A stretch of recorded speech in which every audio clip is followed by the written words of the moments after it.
పెద్ద ఓ పెద్ద తొలి రోజు బోడి బెరాలు బ్రహ్మాండంగా ఉన్నాయి. కాకపోతే మనుషులే తెగ బలిసిపోయి బరువుగా ఉన్నారు. ఏదైతే గానే ఇదిగో ఈ 50 రూపాయలు రేపు సరుకులు కూర్చుకో, ఈ 40 రూపాయలు రాత్రికి చేపల పులుసు కూర్చు, ఈ 10 రూపాయలు గుడ్లు కూర్చు, ఈ 5 రూపాయలతో ఊరగాయ కాకరకాయ కరక్కాయ సింగినదో జీలకర్ర దేవుడు దానికి పడుకో. ఇదిగో పెద్ద రాత్రికి కూరలో మాత్రం తేడా వచ్చిందనుకో నిన్ను.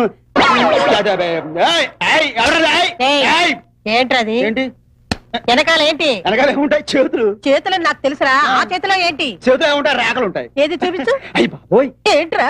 పెద్దోళ్ళకి చిన్నపిల్లలు అరిచేయి చూపిస్తే కన్ను కొట్టినంత పాపం. నేను చూపించు బాబు, నాకు సిగ్గు. నువ్వు కన్ను కొట్టినా పర్వాలేదు కానీ ముందు చేయి చూపించు. చూపించరా. ఏంట్రా ఇది?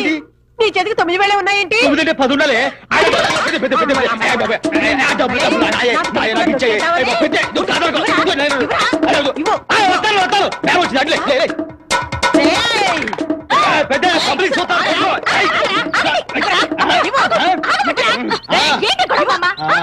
చూడమ్మా, 200 రూపాయలు నాకు తెలియకుండా నొక్కేస్తాను, దాచేస్తాను, ఆగైతే నవిలి మింగేస్తానే.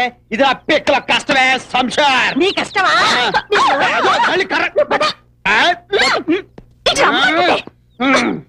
ఏంటి గొడవ?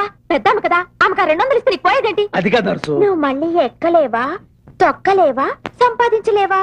గుగ్లే. అది కాదు నర్సులు, నా మొదటి సంపాదనతో పెద్దకి ఓ మంచి కల్నేచర్ కొనిద్దామని. దానికి అసే పౌంచోలు ఏంటది?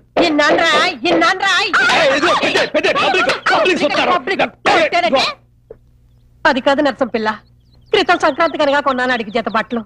ఆడి తొలి సంపాదనతో 2 చొక్కా ముక్కలు కొందామని అడిగాను. తప్ప మగాని నాకెందుకే చొక్కా?